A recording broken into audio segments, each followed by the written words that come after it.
ଏ ହେଉଛି ଆମ ବିଦ୍ୟାଳୟ, ଯେଉଁ ବିଦ୍ୟାଳୟରେ ମୁଁ ଶିକ୍ଷକତା କରୁଛି। ଆମ ବିଦ୍ୟାଳୟ ଆଜି କାହିଁକି ଏତେ ସଜେଇ ହେଇଛି ଆପଣମାନେ ଜାଣିଛନ୍ତି କି? ଆଜି ହେଉଛି ଆମ ବିଦ୍ୟାଳୟରେ କୁନି କୁନି ପିଲାମାନଙ୍କର ପ୍ରବେଶ ଉତ୍ସବ ଓ ଖଡ଼ି ଛୁଆଁ କାର୍ଯ୍ୟକ୍ରମ। ସେଥିପାଇଁ ଆମ ଗୁରୁଜୀ ଗୁରୁମାମାନେ ମିଶି କେତେ ସୁନ୍ଦର ରଙ୍ଗୋଲି ପକାଇଛନ୍ତି, ଦେଖୁନାହାନ୍ତି।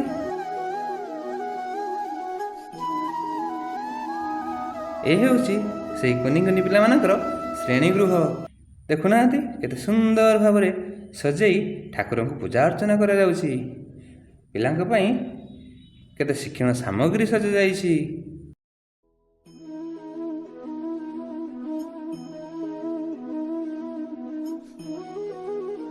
ଆଉ ଏଠି ଦିଦି ପିଲାମାନଙ୍କୁ ଡମ୍ବରୁ ବଜାଇବା ଶିଖାଉଛନ୍ତି।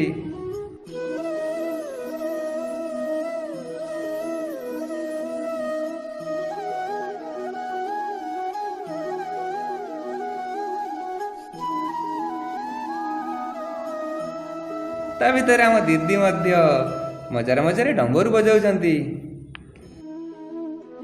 ଆମ ପ୍ରଧାନ ଶିକ୍ଷୟିତ୍ରୀ ପିଲାମାନଙ୍କୁ କୋଳରେ ବସେଇ ସ୍ଲେଟରେ ବ୍ରହ୍ମା ବିଷ୍ଣୁ ଏବଂ ମହେଶ୍ୱର ଗୋଲ ବୁଲେଇ ଦେଉଛନ୍ତି। କାନ୍ଥ ଫଳକ କେତେ ସୁନ୍ଦର ଭାବରେ ସଜେଇ ହେଇଛି, ଦେଖୁନାହାନ୍ତି।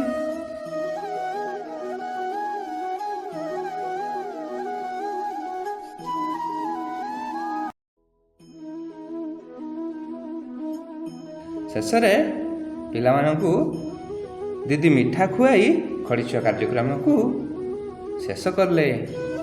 ମୋର ଏଇଭଳି ଭିଡ଼ିଓ ଯଦି ଆପଣମାନଙ୍କୁ ଭଲ ଲାଗୁଛି ତାହେଲେ ମୋ ଚ୍ୟାନେଲକୁ ସବସ୍କ୍ରାଇବ୍ କରନ୍ତୁ, ଭିଡ଼ିଓକୁ ଲାଇକ୍ କରନ୍ତୁ ଏବଂ ସାଙ୍ଗମାନଙ୍କୁ